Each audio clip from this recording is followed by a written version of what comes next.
স্বাগত ডিবিসি সংবাদে আপনাদের সাথে আছি সামিয়া জানা। মাওলানা ভাসানী বিজ্ঞান ও প্রযুক্তি বিশ্ববিদ্যালয় ক্যাম্পাসে রাজনীতিমুক্ত আইনের কোনো তোয়াক্কা করেনি ছাত্রলীগ। সরকার পতনের পর দলীয় ছাত্র রাজনীতি বন্ধে প্রশাসন কঠোর হলেও ছাত্র শিবিরের কমিটি ঘোষণার পর তৎপর ছাত্রদল সহ অন্য সংগঠনগুলো। যদিও শিবির বলছে তারা লেজুর ভিত্তিক দলীয় সংগঠন নয়, আর শিক্ষার্থীরা জোর দিচ্ছেন ছাত্র সংসদ নির্বাচনে।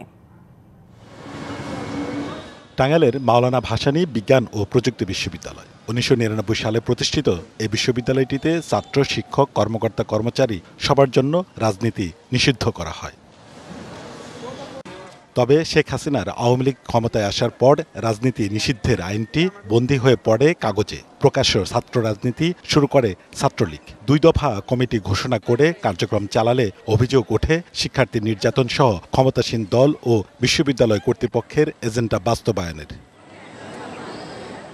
গেল বছর কোটা বিরোধী আন্দোলনে সেই মাত্রা তীব্র হলে ফুঁসে ওঠেন শিক্ষার্থীরা। সরকার পতনের পর বিতাড়িত করা হয় ছাত্রলীগকে। শিক্ষার্থীদের দাবির মুখে ছাত্র রাজনীতি বন্ধে কঠোর হয় বিশ্ববিদ্যালয় কর্তৃপক্ষ। তবে ছাত্র শিবির ঘটা করে কমিটি ঘোষণা করলে নড়ে চড়ে বসে অন্য ছাত্র সংগঠনগুলো। যদিও এ নিয়ে ভিন্ন ব্যাখ্যা আছে ছাত্র শিবিরের।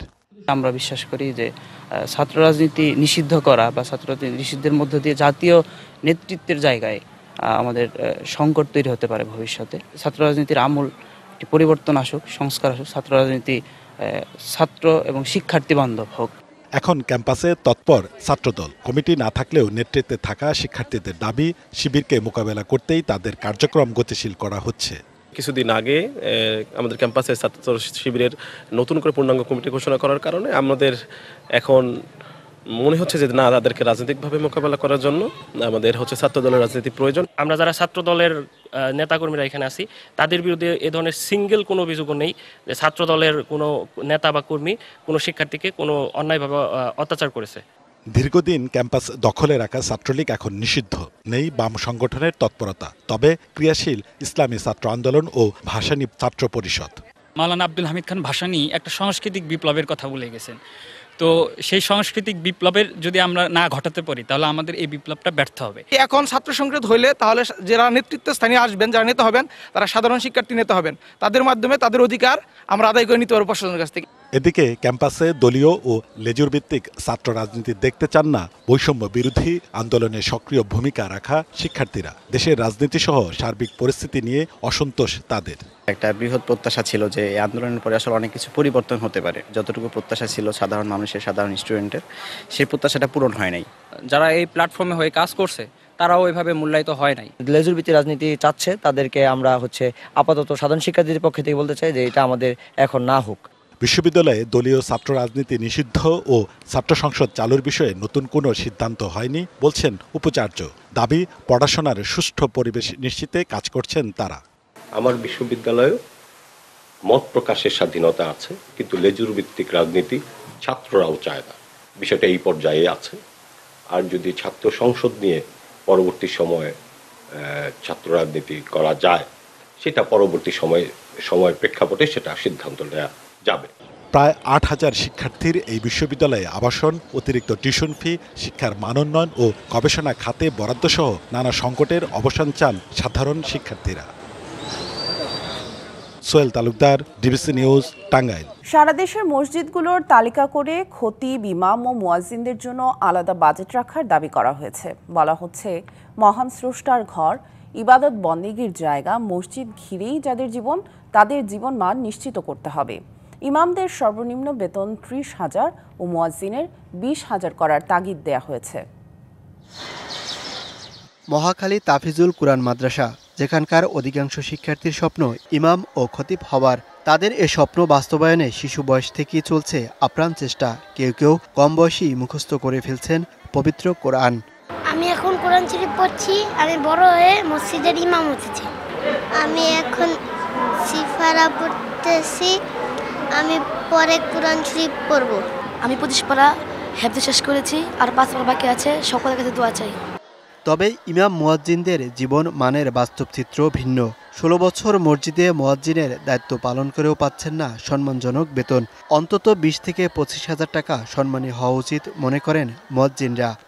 গার্মেন্টসের মাঝে কমপক্ষে 15,000 টাকা একটা নির্ধারণ করা আছে। তো এর কাছাকাছি বা এর চেয়ে একটু বেশি, যেহেতু ওনারা অনেক সম্মানিত আমাদের, তাহলে আরও একটু বৃদ্ধি করা।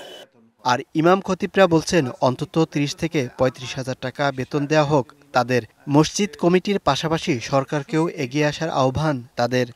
মোটামুটিভাবে একজন ইমামের 30+ যদি বেতন হয়, এই ক্ষেত্রে কমিটি চেষ্টা করলে এটা কিন্তু হয়ে যায়। যারা মসজিদ তৈরি করেন, তারা মসজিদ তৈরি করার আগে অবশ্যই আপনাকে মসজিদ যারা পরিচালনা করেন, ইমাম মুয়াজ্জিন, তাদের চিন্তা করে, তাদের ভবিষ্যৎ চিন্তা করে মসজিদ প্রতিষ্ঠিত করতে হবে। তবে গুলশান বনানীর মতো অভিজাত এলাকার মসজিদের চিত্র ভিন্ন। সেখানে ইমাম খতিবরা বেতন পান বেশি। Mohaiminul Khan Apu, DBC news, Dhaka. নারায়ণগঞ্জের ঢাকেশ্বরী এলাকায় একটি বাড়িতে গ্যাসের লিকেজ থেকে বিস্ফোরণের ঘটনা ঘটেছে। এতে দগ্ধ হয়েছেন নারী ও শিশু সহ 8 জন। ভোর রাতের দিকে দগ্ধ অবস্থায় তাদেরকে উদ্ধার করে জাতীয় বার্ন ও প্লাস্টিক সার্জারি ইনস্টিটিউটের জরুরি বিভাগে আনা হয়। দগ্ধরা হলেন 1.5 বছরের সুমাইয়া, 4 বছরের জান্নাত, 10 বছরের সামিয়া, 12 বছরের সাব্বির, 20 বছরের রূপালী, 23 বছরের সোহাগ, 35 বছরের নূরজাহান ও 50 বছর বয়সী হান্নান। চিকিৎসক জানিয়েছেন আহতদের মধ্যে সবাই আশঙ্কাজনক। তাদের জরুরি বিভাগে চিকিৎসা চলছে। কার শরীরের কত শতাংশ পড়েছে তা পরে পরীক্ষা নিরীক্ষার পর জানা যাবে। সারা বিশ্বের সঙ্গে মিলিয়ে বাংলাদেশে রোজা ও ঈদ উদযাপন করা যায় কিনা সে বিষয়ে ওলামা মাশায়েখদের ভেবে দেখার আহ্বান জানিয়েছেন বিএনপির ভারপ্রাপ্ত চেয়ারম্যান তারেক রহমান। আর দলটির সিনিয়র নেতারা সাম্প্রতিক সময়ে রাজনীতির নতুন ঘটনার সমালোচনা করেন। দ্বিতীয় স্বাধীনতার বিষয়টি অস্পষ্ট বলেও মন্তব্য করেন তারা। রবিবার রাজধানীর লেডিস ক্লাবে প্রথম রোজায় ওলামা মাশায়েখ ও এতিমদের নিয়ে ইফতারের আয়োজন করে বিএনপি। এতে ভার্চুয়ালি যুক্ত হন বিএনপির ভারপ্রাপ্ত চেয়ারম্যান তারেক রহমান। বলেন, খ্রিস্টান সম্প্রদায় সারা বিশ্বে একই সঙ্গে উদযাপন করে বড়দিন। একই দৃষ্টিকোণ থেকে বিশ্বের সঙ্গে মিলিয়ে বাংলাদেশের রোজা এবং ঈদ পালন করা যায় কিনা বিষয়টি খতিয়ে দেখতে আলেম ওলামাদের প্রতি আহ্বান তার। আমরা চিন্তা করে দেখতে পারি কিনা, আমরা আলোচনা করে দেখতে পারি কিনা যে বাংলাদেশের মানুষ সারা বিশ্বের মানুষের সাথে একই দিনে আমরা একসাথে রোজা এবং ঈদ পালন করতে পারি কিনা। বিজ্ঞানের যুগে এটি করা সম্ভব কিনা, কোনো উপায় আছে কিনা, এই বিষয়টি আপনাদেরকে আমি চিন্তা করার জন্য অনুরোধ করব। অনুষ্ঠানে দলের স্থায়ী কমিটির সদস্য মির্জা আব্বাস নতুন স্লোগান ও দ্বিতীয় স্বাধীনতা নিয়ে অস্পষ্টতা রয়েছে বলে জানান। এখন একটা নতুন স্লোগান বেরিয়েছে দেখলাম ইদানিং। আপনার সেই স্লোগান দুটি সম্বন্ধে একটু সাবধান থাকবেন। আমিও বুঝি না এটা অর্থ কি, কাকে দ্বিতীয় স্বাধীনতা বলে। একটা বিশেষ উসিলা ধরে জাতির মধ্যে বিভেদ সৃষ্টি করার চেষ্টা চলছে, দয়া করে আপনারা খেয়াল রাখবেন। বিএনপির বর্ষিয়ান নেতা ডক্টর খন্দকার মোশাররফ হোসেন সত্যের পথে থেকে মানুষের জন্য কাজ করতে নেতাকর্মীদের প্রতি আহ্বান জানান। সত্যের পক্ষে থাকা, ন্যায়ের পক্ষে থাকা। হাসিব পান্থ, ডিবিসি নিউজ, ঢাকা। দিনে দিনে বড় হয়েছে, বিস্তার ঘটেছে রাজধানী ঢাকার। সেই সাথে বদলে গেছে পবিত্র রমজান মাসের রাতের চিত্র। আগে সেহরির জন্য সাইরেন বাজিয়ে কাশি দাগিয়ে জাগানো হতো রোজাদারদের। এখন পাড়া মহল্লার মসজিদের মাইকে ডাকা হয়। অন্য সময়ের চেয়ে রোজার রাতগুলো অন্যরকম হয়। সেহরি খাওয়ার সময় হয়েছে। পবিত্র মাহে রমজান ভোরাতে সেহরির সময় হলে পাড়ায় মহল্লায় মসজিদের মাইক থেকে রোজাদারদের জাগানোর আহ্বান করা হয়। একসময় পুরান ঢাকায় দল বেঁধে কাশিদা গাওয়ার চলছিল, এখনো আছে কোথাও কোথাও, তবে হারিয়েছে ঐতিহ্য। রাজধানীর তৃণমূল মানুষও আল্লাহ সন্তুষ্টি লাভের আশা সিয়াম সাধনায় সামিল হন। নিজে কিনে খাই, কেউ দিয়ে গেলে মনে কোনো কষ্ট নাই। একজনের দয়া হয়েছে, বাদ দিয়ে গেছে, আল্লাহ রহমত করে কোনো একটু পার পাই যাবো। আবার কেউ কেউ মুখরোচক খাবার খেতে বের হন রাজধানীর বিভিন্ন প্রান্তে। খেলাম, ভালো একটা তৃপ্তি ঢেকুর তুললাম, খুবই ভালো লাগলো। এখন একটু কম আর কি, রোজ রমজানের প্রথম দিকে না, শেষের দিকে একটু ভালো হবে। সেহরি খেয়ে ছোট বড় সবাই দল বেঁধে ফজরের সালাত আদায় করতে যান মসজিদে।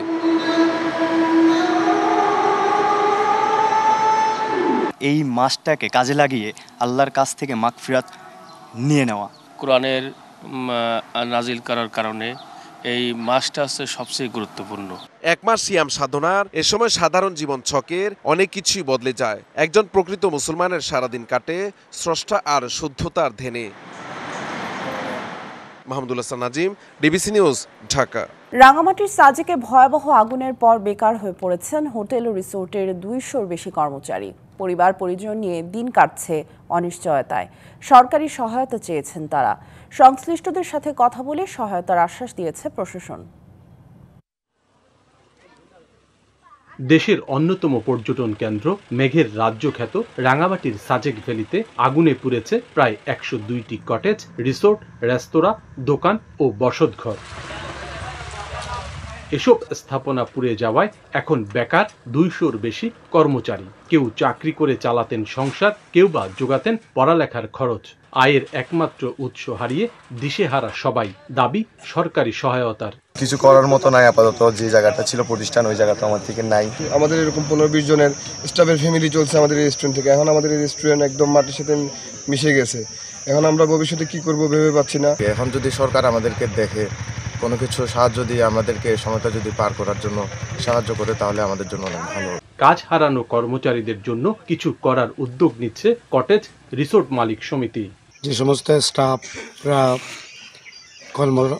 কর্মবিহীন হয়ে গেছেন, কিছুটা সহায়তা দিতে পারে কিনা সেই বিষয়ে আমাদের পরিকল্পনা গ্রহণ করা হয়েছে। সংশ্লিষ্ট কর্তৃপক্ষের সাথে কথা বলে সহায়তার আশ্বাস স্থানীয় প্রশাসনের। দ্রুত একটা কর্মসংস্থান একটা ব্যবস্থা করা যায় এবং তাদেরকে যদি কোনো ধরনের আর্থিক প্রণোদনা দেওয়া যায়, সেক্ষেত্রে আমরা ঊর্ধ্বতন কর্তৃপক্ষের সাথে কথা বলে আমরা সিদ্ধান্ত নিব। বেকার হওয়া কর্মচারীদের কাজের সুযোগ করে দিতে সংশ্লিষ্ট কর্তৃপক্ষ দ্রুত পদক্ষেপ নেবে, এমনটাই প্রত্যাশা ভুক্তভোগীদের। সৈকত রঞ্জন চৌধুরী, ডিবিসি নিউজ, রাঙামাটি। নির্ধারিত সময়ে শেষ হয়নি সুনামগঞ্জের হাওরের ফসল রক্ষায় অস্থায়ী বাঁধ নির্মাণ কাজ। বাকি রয়েছে অধিকাংশ বাঁধ ও ক্লোজারে রক্ষণাবেক্ষণের কাজ। কিছু বাঁধ নির্মাণে আছে অনিয়মের অভিযোগও। এতে দুশ্চিন্তায় হাওর পাড়ের কৃষক। বাঁধের বাকি কাজ দ্রুত শেষ করার দাবি তাদের। সুনামগঞ্জের 12 উপজেলার হাওরের ফসল বন্যার হাত থেকে রক্ষায় অস্থায়ী বাঁধ নির্মাণ প্রকল্প হাতে নেয় সরকার। 127 কোটি টাকা ব্যয়ে 687টি প্রকল্পের মাধ্যমে বাঁধ নির্মাণের দায়িত্ব পায় পানি উন্নয়ন বোর্ড। এসব প্রকল্পের কাজ 28 ফেব্রুয়ারির মধ্যে শেষ হওয়ার কথা ছিল, কিন্তু বেশিরভাগ বাঁধে এখনও বাকি রয়েছে স্লোপ করা, ঘাস লাগানো ও দুর্মুজের কাজ। দুবলা লাগানো হয়েছে না, রাস্তা মিল হয়েছে না, এই বাঁধের মজবুত হইব। এই বাঁধ যদি না দেওয়া হয় তো আমরা আওয়াজ থাকতো না। সরকার তো টাকা তো ঠিকই দেয়, কিন্তু কাজ তো ঠিক মতো হয় না। বিশ্বম্ভরপুর উপজেলার খরচার হাওরের স্থায়ী ফসল রক্ষা বাঁধ নির্মাণে অভিযোগ রয়েছে বালু ব্যবহারের। ভারী বৃষ্টি হলে বাঁধ ধসে পড়ার আশঙ্কা কৃষকদের। বালুও দিতেছে, মাটিও দিতেছে, কোনোটা মিক্সার করে দিতেছে। আর মাটিটা দিলে সবচেয়ে সুন্দর শক্ত হবে। যে বালু দিতেছে এই বালু কিন্তু রাস্তার মধ্যে থাকবে না, কেন এই বালুগুলা এমন আছে ভেঙে যাইতেও পারে। কিন্তু যেভাবে দেখা যাইতেছে এইভাবে বান টিকা সম্ভব না, কেন এখানে নদী আরেক দিল আউর, কিন্তু দুই পাশে পানি ধাক্কা দিলে রাস্তা এটা বানিটা টিসকিবে না। বাঁধের বাকি কাজ দ্রুত শেষ করা হবে বলে জানিয়েছে পানি উন্নয়ন বোর্ড। আমরা বাকি অবশিষ্ট কাজগুলো আগামী 10 দিনের ভিতরে শেষ করার জন্য আমার সময় বর্ধিত করার জন্য আবেদন করেছি। আমরা আশা করতেছি এই নির্ধারিত সময়ের ভিতরে আমরা কাজগুলো শেষ করতে পারবো। এবছর সুনামগঞ্জে 2,23,502 হেক্টর জমিতে বোরো ধানের আবাদ হয়েছে। ফসল রক্ষায় সংশ্লিষ্টরা আরও আন্তরিক হবে, প্রত্যাশা কৃষকদের। DBC news desk. দাবানলে পড়ছে যুক্তরাষ্ট্রের দক্ষিণ ক্যারোলাইনা অঙ্গরাজ্য। জারি রয়েছে সতর্কতা। স্থানীয় সময়ে শনিবার উপকূলীয় শহর মার্টেল এর পশ্চিমের বনে ছড়িয়ে পড়ে দাবানল। এখনও সক্রিয় রয়েছে 200 দাবানল। শুষ্ক আবহাওয়া ও তীব্র বাতাসের কারণে নিয়ন্ত্রণে আনা যায়নি দাবানল পরিস্থিতি। ফলে আগুন দ্রুত ছড়িয়ে পড়ছে আশপাশের লোকালয়ে। বনের আগুনে পুড়ে গেছে 4000 একরেরও বেশি জমি। সরিয়ে নেওয়া হচ্ছে বাসিন্দাদের। আগুন নেভাতে কাজ করছে শত শত দমকল কর্মী। যুক্তরাষ্ট্রের ন্যাশনাল ওয়েদার সার্ভিস বিভাগ বলছে, দাবানলের কারণে হুমকিতে রয়েছে অঙ্গরাজ্যটির উপকূলীয় 2 শহর চার্লসটন ও কলম্বিয়া।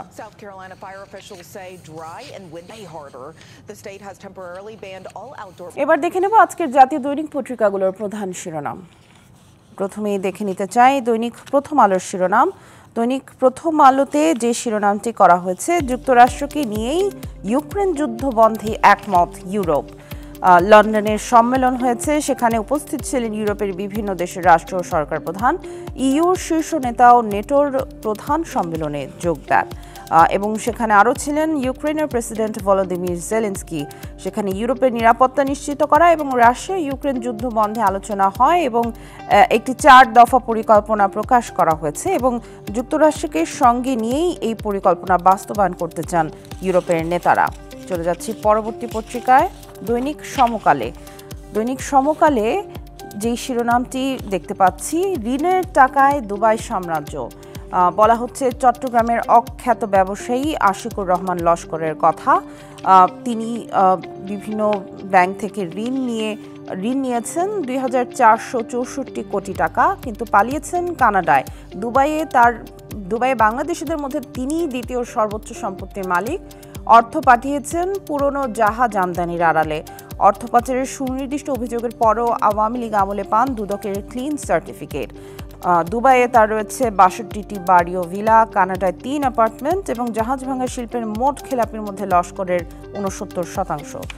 চলে যাচ্ছি যুগান্তরে। আগামী জাতীয় সংসদ নির্বাচনে ৩০০ আসনের প্রার্থী দেবে এনসিপি। অভ্যন্তরীণ গণতন্ত্র চর্চায় গুরুত্ব দিয়ে প্রস্তুত করা হচ্ছে দলীয় গঠনতন্ত্র। দৈনিক কালবেলা, পুলিশের চাকরি কাউসার রুমির জাদুর কাঠি। এসআই থেকে হয়েছেন পরিদর্শক। বেনজিরের ডানহাত রুমি কামিয়েছেন 10 হাতে। দুবাইয়ে রয়েছে হাউজিং ও গার্মেন্ট ব্যবসা। দক্ষিণ বনশ্রীতে 10 কাঠায় 14 তলা ভবন এবং 66 কাঠা জমির ওপর 5টি নির্মাণাধীন বহুতল ভবন রয়েছে তার। ডেমরায়ও তার সম্পত্তি রয়েছে। এছাড়া মোমিনবাগে সাউদার্ন পার্ক, নন্দীপাড়া সংলগ্ন শেখের জায়গায় 80 কাঠা জমিতে নির্মাণাধীন স্বাধীনতার টাওয়ারও তার নামে এবং আফতাবনগরেও সম্পত্তি রয়েছেন। এরপর যাচ্ছি বাংলাদেশ প্রতিদিনে। উচ্চকক্ষ নিম্নকক্ষ তৈরির প্রস্তুতি। সংসদ ভবনের কাঠামো পরিবর্তনের পরিকল্পনা। নিম্নকক্ষের সদস্য হবে 400, আসন রয়েছে 354। অধিবেশন কক্ষে থাকা কূটনীতিক ও বিদেশি অতিথিদের জন্য বরাদ্দ 2টি লাউঞ্জকে নিম্নকক্ষের জন্য অন্তর্ভুক্ত করা হবে। 2 কক্ষের সমন্বয়ে সংসদে থাকবেন 505 এমপি। নিম্নকক্ষে 300 সদস্য আঞ্চলিক এলাকা থেকে সরাসরি নির্বাচিত হবেন। দৈনিক ইত্তেফাক, ন্যায় বিচার নিশ্চিতে স্বৈরাচারী আমলের নৃশংসতা নথিভুক্ত করা প্রয়োজন বলেছেন ডক্টর ইউনুস। এ ব্যাপারে জাতিসংঘ প্রযুক্তিগত সহায়তা দিতে প্রস্তুত বলে জানিয়েছেন জাতিসংঘের আবাসিক সমন্বয়কারী। কালের কণ্ঠ, পায়রা বন্দরে সরকারের গচ্চা 1450 কোটি টাকা। কাজের ধীরগতি আর ডলারের বাড়তি দরই দায়ী। জেটি নির্মাণে 145 কোটি টাকা বেশি চাইছেন ঠিকাদার। পরামর্শক প্রতিষ্ঠান বাড়তি চাইছে 30 কোটি টাকা। বণিক বার্তা, ইসলামী ব্যাংকগুলোর পতনে ক্ষতির মুখে দেশীয় পুঁজির বিকাশ। গত বছরের সেপ্টেম্বরের শেষে ইসলামী ধারার ব্যাংকিংয়ে জমাকৃত আমানতের পরিমাণ ছিল 4,36,667 কোটি টাকা, যা দেশের ব্যাংক খাতের মোট আমানতের 25%। চলে যাচ্ছি ইংরেজি কিছু পত্রিকার শিরোনামগুলো দেখে নেব। দ্য ডেইলি স্টারে আছে প্রথমে, home opposes idea of police commission, says century-old laws for cops good enough, refuses to relinquish power over law enforcers. অর্থাৎ পৃথক কমিশনের মাধ্যমে পুলিশকে জবাবদিহিতার যেই বিষয়টি সেটি বিরুদ্ধে আসলে স্বরাষ্ট্র মন্ত্রণালয় কথা বলেছে। এরপর আছে the Business Standard. The Business Standard যেই শিরোনামটি দেখতে পাচ্ছি, private power producers fear financial strain, outages as fuel import incentive cut. এবং এরপর আছে the Daily Observer, default loans to exceed taka 4.5 lakh crore soon. সবশেষে আছে the Daily New Age, financial year 26 budget to prioritize reform initiatives.